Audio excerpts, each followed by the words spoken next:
रात को मेरी मम्मी पापा के कमरे से जब भी बाहर आती, उनसे चला नहीं जाता और वो रोती रहती। मेरी माँ पापा के कमरे में अक्सर नहीं सोती थी। अगर किसी रात पापा के कमरे में सोती थी तो अगली सुबह मम्मी रोते रोते बाहर निकलती। एक दिन मम्मी सोई हुई थी, तभी मैं मम्मी की चादर लेकर पापा के कमरे में चली गई, पापा का राज जानने के लिए। वह सुनकर आपके होश उड़ जाएंगे। मेरी आंख खुली तो मैंने मम्मी को सिसकते हुए देखा। वह मेरे बिस्तर के पास बैठी बुरी तरह रो रही थी। अपनी माँ को ऐसे देखकर हमेशा मेरा दिल तड़प जाया करता था, लेकिन मैं चाह कर भी कभी उनसे कुछ नहीं पूछ सकती थी। अक्सर ही सुबह मम्मी का ऐसा हाल होता था। कुछ समय पहले मैंने एक बार माँ से पूछा था कि आखिर वो पापा के कमरे से सुबह सुबह बाहर आकर इतना रोती क्यों है, तो मम्मी ने कोई जवाब नहीं दिया और मुझे डांट दिया। मम्मी जब भी उनके कमरे से निकलती, मम्मी का हुलिया बहुत ही अजीब सा होता। उनके बिखरे हुए बाल और पुराने कपड़े एक अजीब सी मजबूरी सुना रहे होते। ये सिलसिला कुछ साल पहले से ही शुरू हुआ था और जैसे जैसे मुझे होश आ रहा था, मेरे लिए सब कुछ अचंभित होता जा रहा था। मेरे अंदर एक जुनून सा पैदा हो गया था कि मेरा बाप आखिर मेरी माँ के साथ रात भर क्या करता है। इस सवाल ने मुझे बेचैन कर दिया था। मैं 15 साल की हो चुकी थी और अब बहुत सी बातें अच्छी तरह समझने लगी थी। मम्मी का रोता चेहरा देखकर मुझे किसी मजबूरी की चेतावनी लगती थी, लेकिन हैरत की बात ये थी कि जब मम्मी कमरे से निकलती तो वह रो रही होती और जब पापा कमरे से निकलते तो उनके चेहरे पर एक दिलकश मुस्कुराहट होती थी। उन्हें देखकर ऐसा लगता था जैसे वह बिल्कुल जवान हो। वो कुछ न कुछ गुनगुनाते रहते हैं, जैसे बहुत खुश हो। और मम्मी का हाल ऐसा होता था कि मम्मी पापा के कमरे से निकलने के बाद दोबारा उनके सामने जाने से भी डरती थी। वो उनका नाश्ता भी मेरे हाथ ही उनके कमरे में भेज देती। खुद सारा वक्त किचन में खड़ी रहती और आंसू बहाती रहती या बाथरूम में बंद हो जाती। मम्मी की हालत देखकर मुझे बहुत तरस आता था। मैं 10वीं क्लास में पढ़ती थी और नाश्ता देने के बाद मैं अपने स्कूल के लिए घर से निकल जाया करती थी, लेकिन सारा वक्त मेरे दिमाग में मम्मी का ख्याल घूमता रहता। मैंने कभी किसी सुबह पापा को परेशान या बेचैन नहीं देखा था। वह हमेशा ही बहुत खुशी से नाश्ता करने बैठते और उनका चेहरा बहुत खुश दिखता था, जबकि मम्मी को देखकर ऐसा लगता कि किसी भी पल मम्मी को कुछ भी हो जाएगा। अक्सर मैं नाश्ता बनाते हुए मम्मी के शरीर को कंपकपाते हुए भी देखती थी। मेरा दिल चाहता था कि मैं मम्मी से पूछूं कि पापा रात को उनके साथ ऐसा क्या करते हैं जो उनका इतना बुरा हाल हो जाता है, मगर पापा के नाम पर मम्मी के चेहरे पर खौफ नजर आने लगता था। मम्मी हर रात पापा के कमरे में सोने के लिए नहीं जाती थी, बल्कि वह मेरे साथ ही सोती थी। मैं पढ़ाई पर ध्यान नहीं दे पा रही थी और ना ही घर पर मेरा दिल लगता था। मेरा दिल चाहता था कि मैं किसी भी तरह अपनी माँ को पापा के कमरे में ना जाने दूं, लेकिन मैं किसी तरह पापा को मना नहीं कर सकती थी। पापा तो मेरे सामने मम्मी के साथ बहुत ही मोहब्बत से पेश आते थे। घर के माहौल ने मुझे इस कदर परेशान किया था कि मैं छमाही इम्तिहान में बुरी तरह फेल हो गई। मैंने मम्मी पापा को रिजल्ट नहीं बताया, लेकिन मेरे दोस्त हैरान थे क्योंकि मैं पढ़ाई में बहुत अच्छी थी। वो बार बार मुझसे पूछने लगी कि मेरा ध्यान कहाँ रहता है। मैंने उससे मम्मी और पापा के बारे में बता दिया। तुम्हारे पापा अंग्रेजी फिल्में तो नहीं देखते? सलोनी ने अचानक से सवाल किया। मैं हक्का बक्का सी देखने लगी। फिल्म का भला इस बात से क्या वास्ता था? वह अलग निगाह से मुझे देख रही थी और मैं ना समझ पाई। उसने बात बदल दी, लेकिन मेरी सुई उसी बात पर अटक गई। आखिर सलोनी ने ये सवाल क्यों पूछा था? मैं घर वापस आई तो मम्मी का चचेरा भाई आर्यन अंकल बैठे हुए थे। वो दोपहर को हमारे घर आते थे। मम्मी की बचपन से ही उनसे बहुत दोस्ती थी। मम्मी बताती थी कि वो दोनों बचपन में एक साथ रहते थे। फिर आर्यन अंकल दुबई चले गए और मम्मी की शादी पापा से हो गई।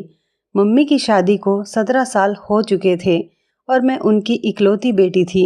कुछ साल पहले शायद सब कुछ ठीक था या फिर मैं ही छोटी और नासमझ थी, लेकिन कुछ साल से मुझे अच्छी तरह मम्मी की हालत समझ आने लगी थी।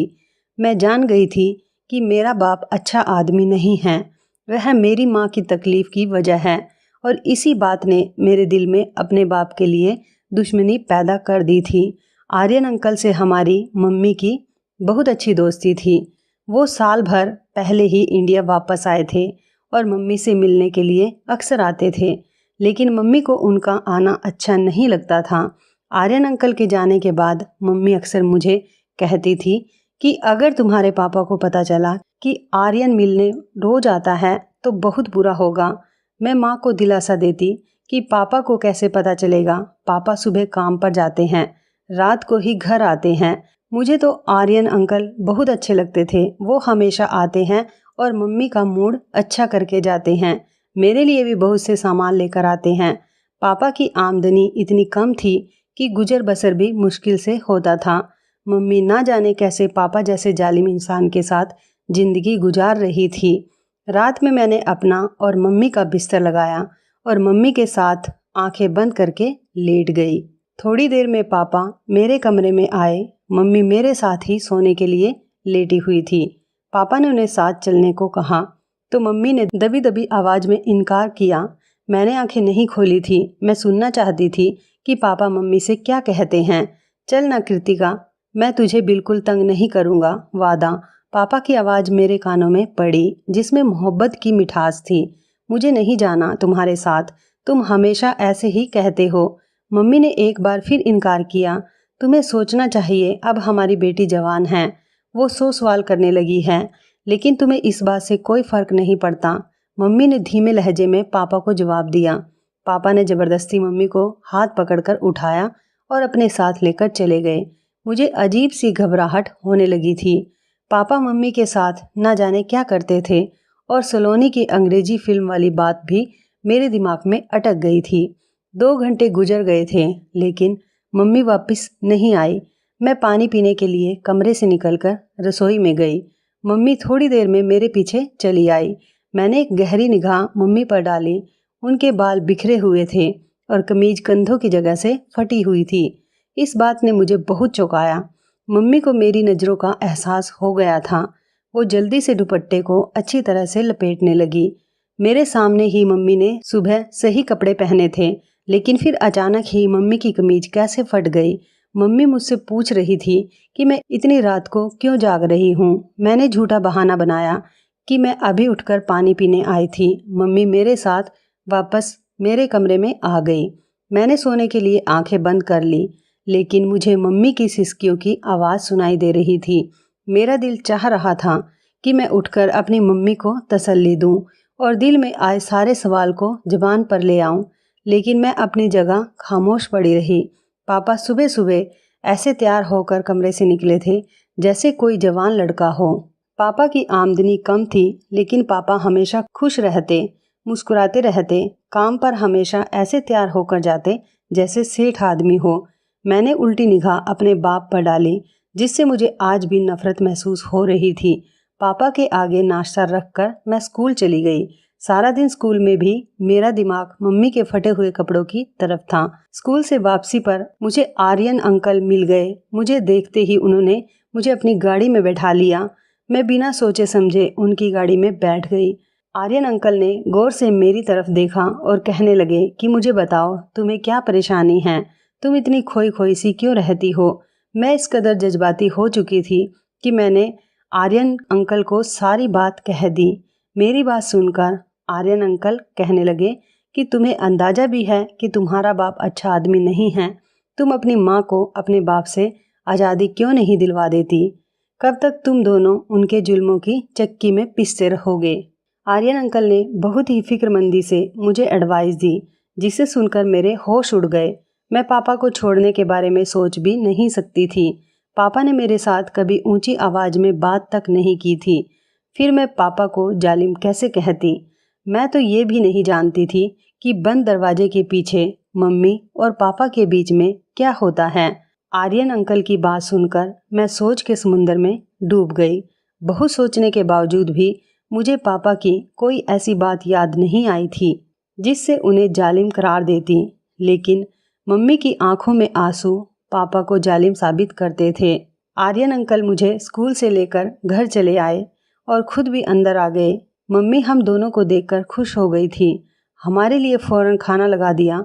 मैं बहुत ज़्यादा थक गई थी, इसलिए सोने के लिए अपने कमरे में आ गई और आर्यन मम्मी के पास बैठे रहे। मुझे नींद नहीं आ रही थी। मैं सारा वक्त आर्यन अंकल की बात को सोचती रही। मम्मी को पापा के कमरे में गए 3 दिन गुजर चुके थे और पिछले 3 दिन से मम्मी मेरे साथ मेरे कमरे में सो रही थी। मम्मी जब मेरे पास रहती थी बिल्कुल अच्छी और बेफिक्र रहती थी। पापा का रवैया तो हमेशा एक जैसा ही रहता था। जिस दिन वो मम्मी को अपने कमरे में ले जाते उस दिन वो रोजाना से ज़्यादा खुश महसूस होते थे। चौथे दिन पापा मम्मी को फिर अपने कमरे में ले गए थे और मैं सारी रात बेचैनी से करवटें बदलती रही थी। मम्मी जब सुबह पापा के कमरे से निकली तो उन्हें ठीक तरह से चलना भी नहीं आ रहा था और वे एक पैर जमीन पर घसीट घसीट कर बड़ी मुश्किल से चल रही थी। मैंने मम्मी से पूछा कि मम्मी तुम्हारे पाँव में क्या हुआ है? तो कहने लगी, छोटी छोटी बातों पर ध्यान ना दिया करो और दिल लगाकर पढ़ाई करो। अगर तुम्हारा 10वीं का रिजल्ट अच्छा नहीं आया तो तुम्हारे पापा उसका जिम्मेदार भी मुझे ही समझेंगे।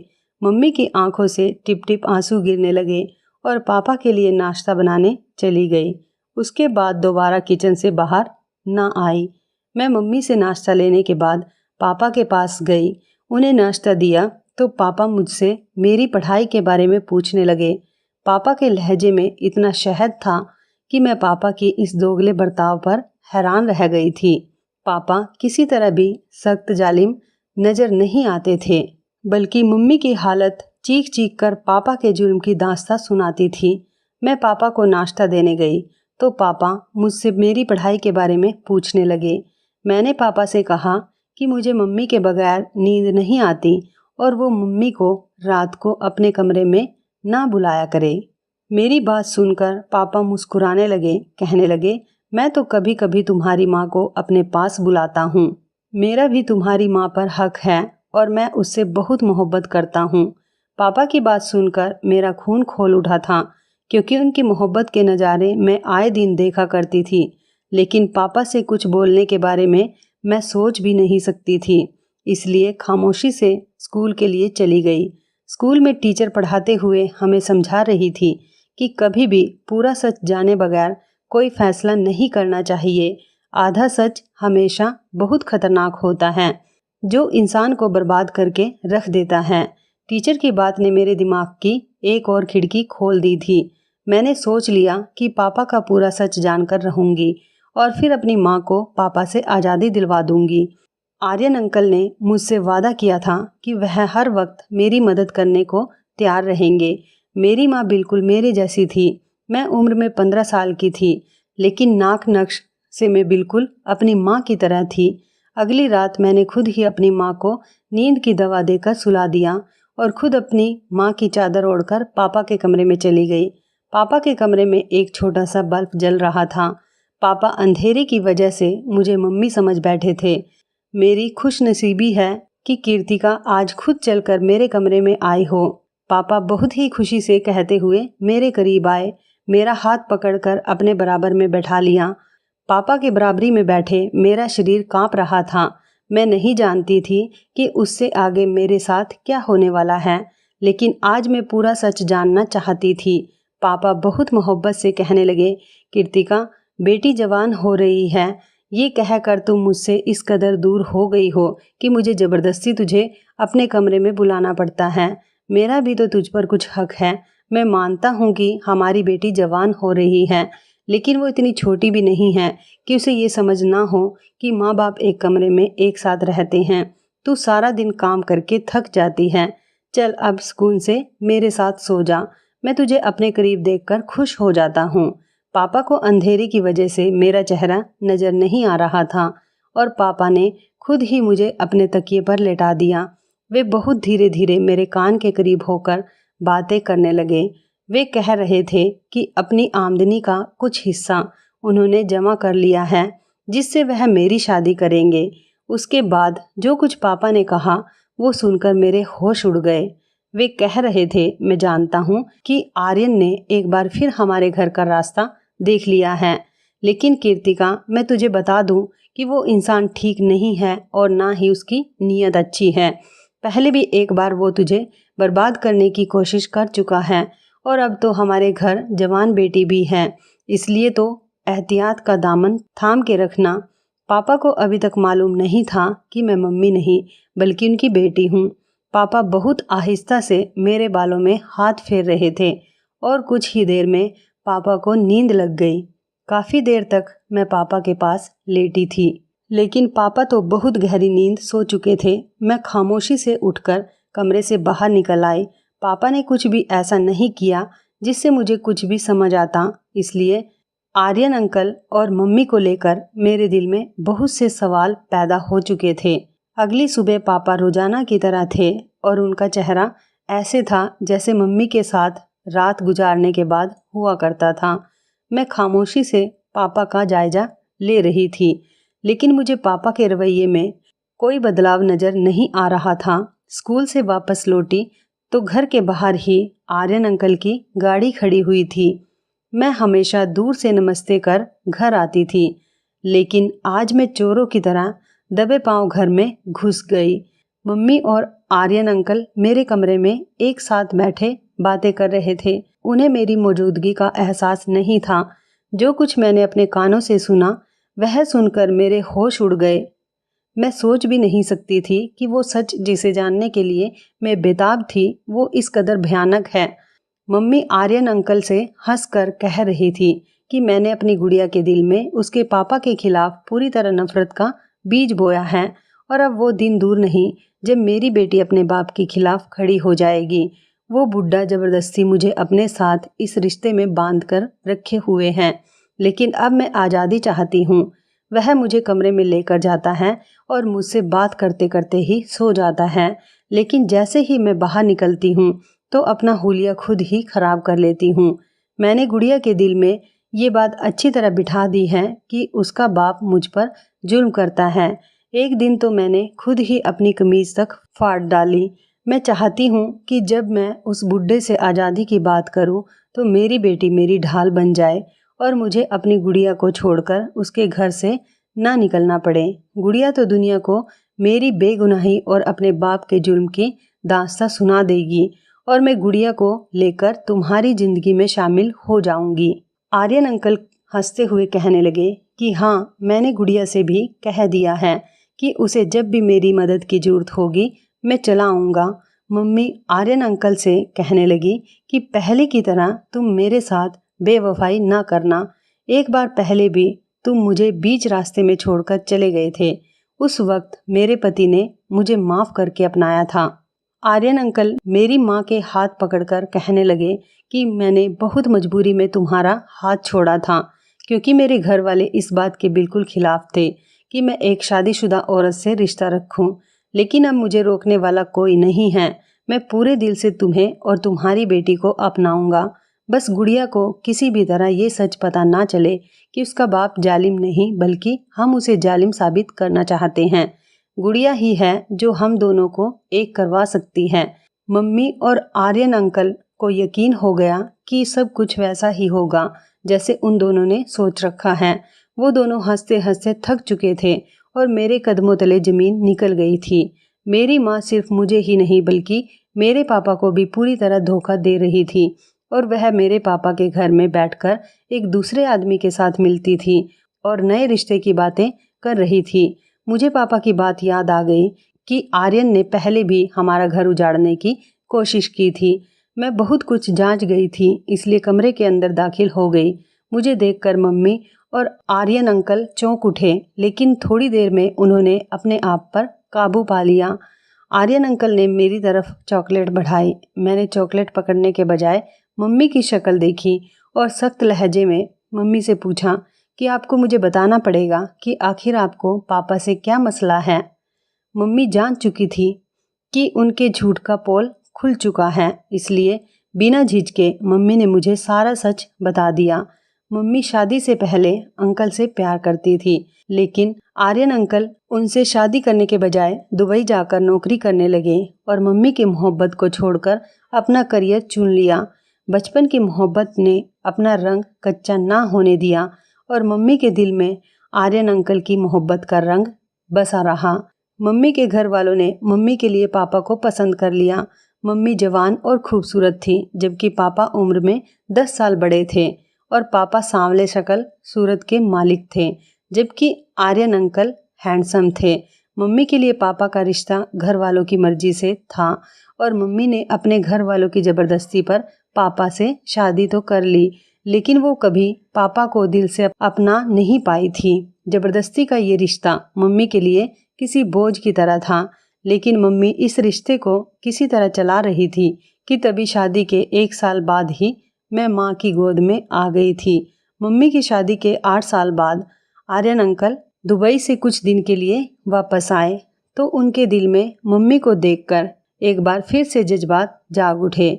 मम्मी भी बचपन की मोहब्बत और अपने जज्बात के हाथों मजबूर होकर आर्यन अंकल से चुपके चुपके मुलाकातें करने लगी। लेकिन कुछ ही दिनों में ये बात माँ की बड़ी मम्मी को पता चल गई और उन्होंने सारे खानदान में मेरी माँ की इज्जत को उछालना शुरू कर दिया। पापा माँ से सच्ची मोहब्बत करते थे, इसलिए उन्होंने मम्मी को बदनामी से बचा लिया और सारी बातों को झूठा साबित कर दिया। जब पापा ने मम्मी का साथ दिया तो सारा खानदान अपने आप ही खामोश हो गया। बड़ी मम्मी के हाथ मेरी माँ तो ना आ सकी, लेकिन उन्होंने आर्यन अंकल पर सख्ती की और उन्हें ज़बरदस्ती वापस भेज दिया। मोहब्बत का जोश जंग की तरह बैठ गया था। उसे 1 साल पहले आर्यन अंकल ने दोबारा जिंदा कर दिया। अंकल हमेशा के लिए इंडिया आ गए थे और एक बार फिर वो मम्मी के पीछे दीवाने हो गए थे। मम्मी को तो पहले ही दिल से पापा पसंद नहीं थे, हमारे हालात भी कुछ खास नहीं थे, जबकि आर्यन अंकल के पास दुबई का पैसा था और मम्मी के लिए पापा को छोड़ना कुछ मुश्किल नहीं था। लेकिन दिक्कत यह थी कि पापा मुझसे भी बहुत प्यार करते थे और मम्मी भी मेरे बगैर नहीं रह सकती थी। इसलिए मम्मी ने जानबूझकर ये सारा खेल रचाया और मेरी नज़रों में पापा को गलत साबित कर दिया। मम्मी हमदर्दी बटोरकर मुझे अपने साथ ले जाना चाहती थी, इसलिए मेरे सामने पापा को जालिम साबित किया और खुद मुलाजिम बनकर रहने लगी। मैं इतने साल से ये सोच रही थी कि पापा तो कभी ऊंची आवाज़ में हमसे बात तक नहीं करते, फिर वो बंद कमरे में माँ पर जुल्म कैसे कर सकते हैं। मैंने माँ से साफ साफ कह दिया कि अगर आपको उसके घर जाना है तो आप जा सकती हैं, लेकिन मैं अपने भोले भाले और वफादार पापा को नहीं छोड़ सकती। आर्यन अंकल जो पहले ही मम्मी को 2 बार छोड़ चुके थे, मम्मी उनसे ना जाने कैसी तीसरी बार उम्मीद लगाकर बैठी थी। मुझे आर्यन अंकल की आंखों में आज पहली बार अपने लिए सिर्फ और सिर्फ ख्वाहिश दिखाई दी थी और मैं जान गई थी कि उस ख्वाहिश को पूरा करने के बाद मम्मी उनके किसी काम की नहीं। मम्मी ने मुझे आगे के सुहाने सपने दिखाकर इस बात के लिए मजबूर किया कि मैं उनके साथ चल पड़ूं और पापा को छोड़ दूं, लेकिन मेरे लिए मेरे पापा को छोड़ना इतना आसान नहीं था और मेरे लिए मेरे पापा ही सब कुछ थे। अगर मेरे सामने सारा सच ना आता तो शायद मैं कुछ गलत फैसला कर बैठती, लेकिन भगवान का शुक्र है कि मैंने अपनी आंखों से सब कुछ देखा था और कानों से सुना था। लेकिन मम्मी अंकल के साथ जाने के लिए राजी थी। लेकिन जब आर्यन अंकल ने देखा कि मैं किसी तरह उनके काबू में नहीं आऊंगी और ना ही मम्मी के साथ चलूंगी, तो एक बार फिर मम्मी से अपनी राह जुदा करके मम्मी को छोड़ गए थे। मम्मी को पता चला था कि आर्यन अंकल मम्मी के लिए नहीं बल्कि मेरे लिए हमारे घर के चक्कर काट रहे थे। वो बहुत ही चालाक और मक्कार इंसान थे। उन्होंने मेरी माँ की मोहब्बत को पूरी तरह अपने फ़ायदे के लिए इस्तेमाल करने का सोचा था। मम्मी को अब एहसास हुआ कि जज्बात की धारा में बहकर वो कितना बड़ा नुकसान करने जा रही थी। अगर मम्मी और मैं उनके साथ चले जाते तो वो मेरी इज्जत को एक बार फिर वैसे ही उछालते जैसे बड़ी मम्मी ने मम्मी की इज्जत की धज्जियां बिखेरने की कोशिश की थी। न जाने कौन सा अच्छा काम हम दोनों माँ बेटी के काम आ गया था कि हम अंकल के चुंगल से निकल गए थे। रात को पापा घर लौटे तो मम्मी ने खुद ही पापा के लिए खाना मंगवाया और अपना बिस्तर भी पापा के कमरे में लगा दिया। पापा की खुशी देखने के लायक थी। पापा सच में मम्मी से बहुत मोहब्बत करते थे और ये उनकी मोहब्बत ही थी जो वो मम्मी की गलतियों को आज तक नज़रअंदाज करते आए थे। इतने सालों में पहली बार मम्मी को अपनी गलतियों का एहसास हुआ था और उन्होंने पापा को दिल से अपनाया था। अगली सुबह पापा और मम्मी हंसते मुस्कुराते कमरे से बाहर निकले थे और मेरे दिल को एक ठंडक का एहसास हुआ था। कभी कभी हम प्यार के नाम पर ऐसा धोखा खाते हैं कि किसी को मुंह दिखाने के लायक नहीं रहते। असल मोहब्बत तो विवाह के बाद ही होती है, जिसमें इंसान एक दूसरे का ढाल बनकर एक दूसरे के ऐब ढक लेता है। तो इस कहानी के बारे में आपकी क्या राय है, कमेंट करके ज़रूर बताइएगा। दोस्तों, आपको हमारी ये मज़ेदार कहानी रात को मेरी मम्मी पापा के कमरे से जब भी कैसी लगी, आप हमें कमेंट बॉक्स में ज़रूर बताएं। यदि आपके पास भी ऐसी कोई प्यारी सी कहानी है या फिर ऐसी कोई और कहानी जिससे कुछ शिक्षा मिले, तो आप हमारे साथ उसको ज़रूर शेयर करें। दोस्तों, यदि आपको हमारी ये वीडियो अच्छी लगे तो आप हमारी इस वीडियो को लाइक शेयर ज़रूर करें और ऐसी ही दिल को छू लेने वाली प्रेरणादायक कहानियाँ सुनने के लिए हमारे चैनल को भी सब्सक्राइब करें। और यदि आप हमें फेसबुक पर देख रहे हैं तो आप हमारे फेसबुक पेज को लाइक और फॉलो ज़रूर करें। तो दोस्तों, फिर मिलते हैं ऐसी ही ज़बरदस्त कहानी या टिप्स के साथ नई वीडियो में। तब तक के लिए आप सभी का धन्यवाद। आप सभी अपना ख्याल रखना। आपका दिन शुभ व मंगलमय हो।